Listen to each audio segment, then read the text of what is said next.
sixth. Hey, you know, you got to have a partner. You got to get somebody to go with. Watch the Hopgoods. Oh, we got a car upside down, rolling here in the tri-oval, and another car spinning. That's Edward Howell in the 07. Yes, it is. Or, well, we'll stand by for that. Oh, I guess it... Oh, it's George Crenshaw. That's right. That's George Crenshaw in the 07. Boy, the car made contact with the outside wall and began a series of barrel rolls clear down past the entrance to the pit area. Yes, that's right. George Crenshaw. He and Howell were running team cars. Howell had the 70. I'm sorry. It is the 07 of George Crenshaw that is involved in the crash, and the ambulances are arriving at the scene. Here's what happened. There we see him. He's the white car, the 07, behind Amick, and there's Donnie Duchesne. And he comes up and just gets a little bit loose. He goes across the racetrack, makes contact with Duchesne, and now he's going to just start flipping over. He got sideways, just started over and over.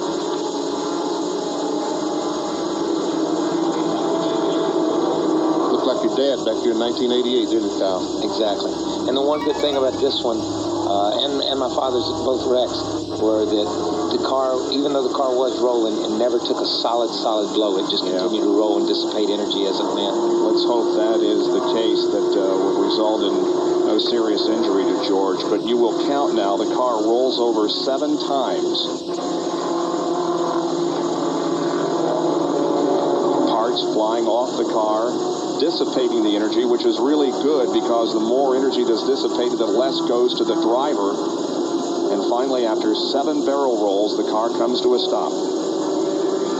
Now here it is in real time, just showing you how quickly something like this can happen.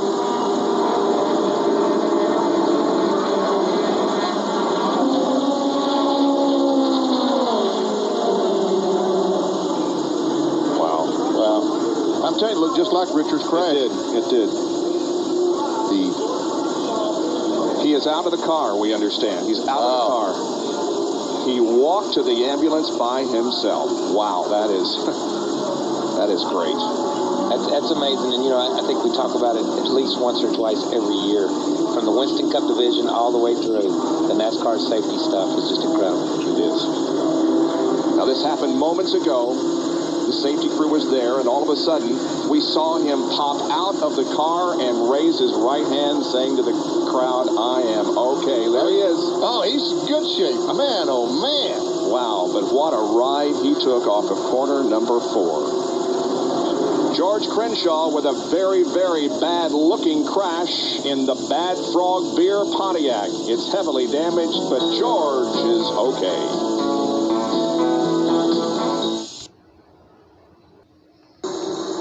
Bob, it was Jimmy Foster's wreck and this race 1 year ago that was the final straw for the NASCAR officials in the Goodies Dash Series. They thought about roof flaps on these cars for a long time, but it was that crash at this race last year that's prompted them to tell these teams, we will race with these next year. They cost $700 to put them in. No installation, of course, but they're worth every penny. Absolutely. You can't pay too much for safety equipment. No. So back to the old saying, you got a $2 head, wear a $2 helmet. Yeah. So that's the way it works, man. You got to pay whatever it costs to keep these things on the ground.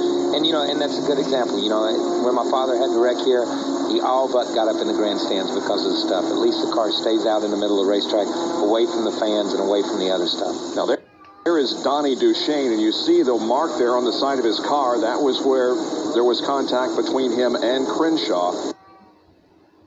Andretti is a definite potential winner of the Daytona 500 in drafting practice this morning.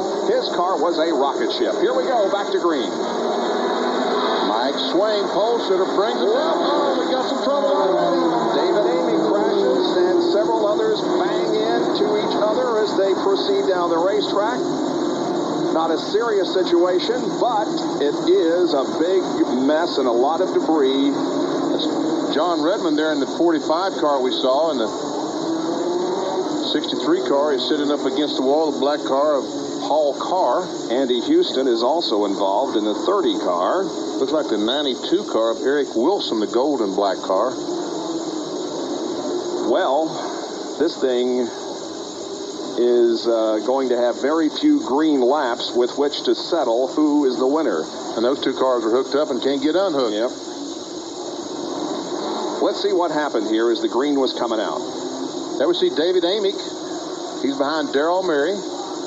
Amick is the blue car followed by the black car. And all of a sudden the black car just runs into, I don't know if David Amick, it looks like something happened to Amick's car because the 63 car just runs right in the back of him. Several were able to get through, although some of those who did get through without hitting any body ran over debris. Yes. From the Bud 1 airship, who just became operable because of high winds earlier, here it is from the overhead perspective. There we see right in the middle of the screen, all of a sudden Amick just, like something happened to the car, the 63 ran in the back of him, and then there's just no place to go. The racetrack is blocked, and if you got through that, you were lucky. Yep. Very fortunate, very blessed. Amick, you know, he was right there with him, and I don't know if he missed a shift or if something happened or if something broke with his car. Perhaps the 63 just got a really good jump and got in the back of him. It could have been a multitude of things. That's Paul Carr, who has just jumped out of his car, number 63. He's okay, obviously. Looks like Andy Houston walking across there. This was not an accident that would cause injury. They weren't going that fast. Jerry?